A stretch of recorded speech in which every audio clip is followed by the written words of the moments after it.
Hello বন্ধুরা, তো কালকে ফিরতে ফিরতে অনেক রাত হয়ে গেছিল। তারপরে এসে মনাকে একটু ফ্রেশ করিয়ে তারপরে আর ব্লগ করা হয়নি। আমরা কোথায় এসেছি? কার বাড়িতে? পুলকের বাড়িতে। আর কার বাড়ি এসেছি? সোনুর বাড়ি। তোমার মজা হচ্ছে এখানে এসে?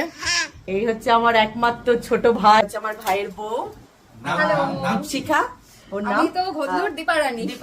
আমার দিদি, এটা হচ্ছে আমার মাসির মেয়ে। মাসির বাড়িও পাশাপাশি একদম। করে কি এরা দেখ। এখন আমরা টোটোই করে বড় মামার বাড়ির উদ্দেশ্যে রওনা হচ্ছি।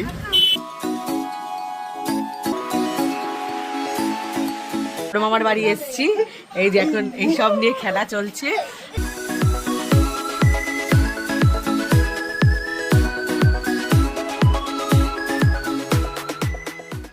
আর এই ঘরে এই যে আমরা ছোটরা সব এখানে মজা করছি।